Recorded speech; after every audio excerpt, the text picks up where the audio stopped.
আমার বংশ এগিয়ে নিয়ে যাবে, তার যত্নে যেন কোনো কমতি না থাকে, না হলে আমি ওকে ছাড়ব না। একজন নারী হয়ে তুমি আরেকজন নারীর সম্পর্কে এত খারাপ কথা কিভাবে বলতে পারো? যদি আমার মা হতে সমস্যা থাকে তাহলে আমি আইভিএফ এর সাহায্য নিতে পারতাম। তার জন্য আমার সংসার ভাঙার কোনো দরকার ছিল না।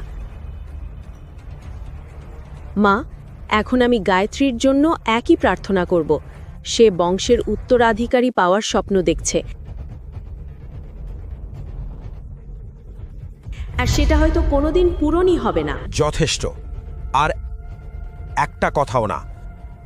তোমার জিনিসপত্র নিয়ে সার্ভেন্ট রুমে চলে যাও, বুঝেছ?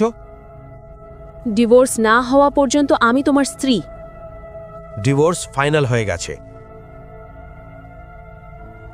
এখানে আসো, চলো মা। এটা বলে রুদ্র অন্তরাকে উপেক্ষা করে নিজের ঘরে চলে যায়। অন্তরা ছোটবেলা থেকেই খুব শান্ত স্বভাবের। তার মা অনেক আগেই মারা গেছেন, কিন্তু তার মামা কখনোই তাকে মায়ের অভাব অনুভব করতে দেননি।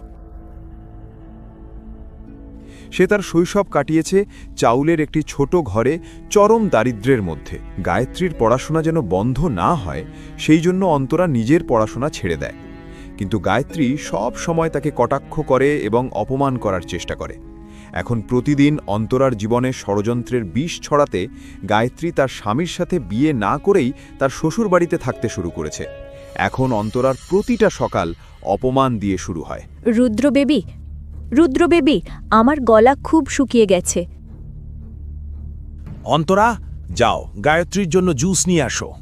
অন্তরার ইচ্ছে হচ্ছিল গায়ত্রীর মুখ ছিঁড়ে ফেলতে, কিন্তু গায়ত্রীর গর্ভাবস্থা আর রুদ্রের লাগ মনে করে সে চুপচাপ রান্নাঘরে জুস আনতে যায়।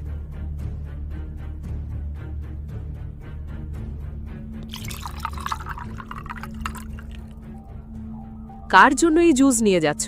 মম্মিজি, আমি গায়ত্রীর জন্য নিয়ে যাচ্ছি।